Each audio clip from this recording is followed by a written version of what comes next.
Hello and welcome to another Tabletop Games blog Saturday review. It was time to find the next victim. The beaches were full of swimmers, so it was going to be easy pickings. Yet, the sea around the island was patrolled by the Orca, a 42-foot former lobster boat that was launching barrels into the sea to flush me out. A little speedboat was also making its rounds and using its fish finder to see if it could spot me. So far it hadn't found me, and already 5 people had lost their lives to my merciless attacks. I just needed 4 more victims to end up in my Jaws by Ravensburger. If you know the film, you'll recognise the artwork, the characters, and feel right at home when playing the game. Jaws is based on the famous horror film from 1975 and follows it pretty closely.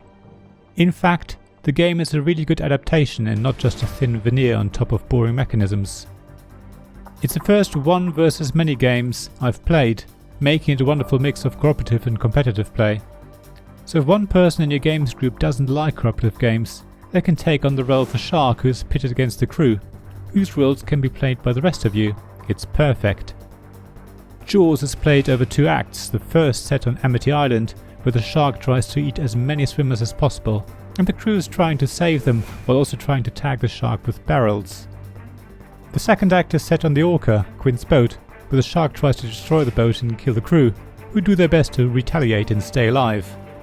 Yes, the film is from a certain era where strong men pit their strength against a killer beast in a battle until death. It's all very stereotypically macho, and because the game replicates the film, the only characters in the game are the 3 men, Quint, Brody and Hooper, as well as the shark.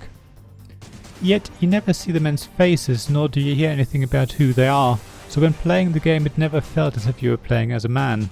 All you were doing was trying to use the actions available to you to try and find the shark and save the swimmers. You were playing as yourself, and speaking to my wife about it she felt the same. So for once I think it's a good thing that a game using a specific, well-known IP doesn't represent the characters in any detail. It allows you to put yourself into the game rather than try and act out a role. The other thing that I've found interesting is the role of the shark. I've not yet played it myself, but the shark players told me that it always feels like the crew are about to discover where you are and catch you, but having always played as one of the crew, I never felt that we ever knew exactly where the shark was. We often came close, but rarely got the shark before it ate its 9th swimmer, which marks the end of Act 1. I think the game is really well balanced in that respect, and both parties, the shark and the crew, have an equal amount of opportunities to gain the advantage, even though it's a 1 against 3. I'm sure if you were watching the shark player closely you could probably tell what they were doing, but if you take the game in the right spirit, the shark is very hard to find. It's the hidden movement mechanism that I really like about the game. It's what makes the first act so exciting for both sides, as nobody is sure what the other side might do. As a crew you try and get some clues as to where the shark might be, but you can never narrow it down to just one space, and unlike in the film, in the game the shark player can cleverly respond to the crew's actions and evade their attempts to catch it. Yet, as a shark you will end up in some close shaves that only your special ability cards can get you out of. You're constantly skirting with danger, which keeps up the tension.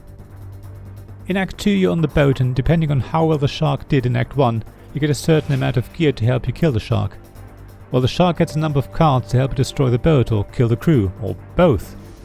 I like that the efforts from the first act are carried over into the second half of the game.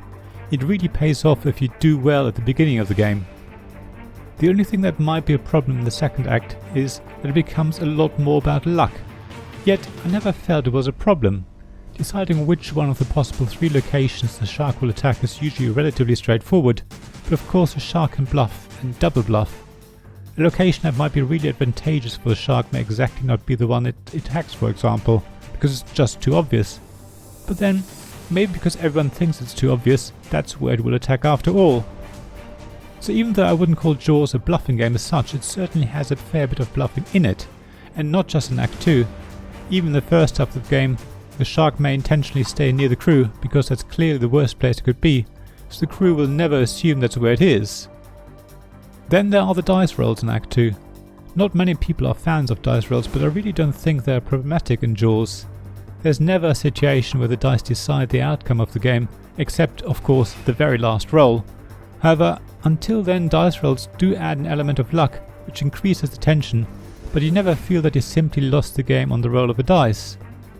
For the crew, it's much more about deciding which gear to use when, and for the shark, which card to play. Even the worst, or the best, dice roll has less impact than choosing the wrong card at the wrong time. What's really nice in Act 2 is that you can actually see the boat being destroyed by the shark. You flip over, then remove one of the 8 tiles that represent the Orca. It's a wonderful touch that really creates a sense of danger, and it's another way for the shark to play strategically, trying to favour attacks on the middle of the boat, which will either force the crew into the water or separate them, making it harder to attack you. It's another reason why the luck of the dice rolls doesn't feel like a problem. Your choices and decisions are much more important. So if you're looking for a cooperative game that you can play with someone who prefers competitive games, where hidden movement dominates and creates suspense and which is based on a very famous horror film, then Jaws is definitely for you. Thank you for listening to this Tabletop Games Blog Saturday Review podcast. Please check the description below for links mentioned in this episode, as well as to the written version of this article on the blog. If you enjoyed this episode, please subscribe, give us some stars or leave a review. Please also tell your friends about me, and if you want to offer financial support, check out my Patreon and Ko-fi pages, links to which you'll find in the blog at tabletopgamesblog.com. So thank you again for listening, and I hope to see you again soon. This podcast was made possible by the generous help of my Patreon supporters: Royal Patron Sean Newman, Castle Guard David Miller, Dice Masters Alex Bardi, Paul Grogan, Robin Kay and James Naylor, and Shining Lights Sarah Reed, Tim Vernick, and We're Not Wizards.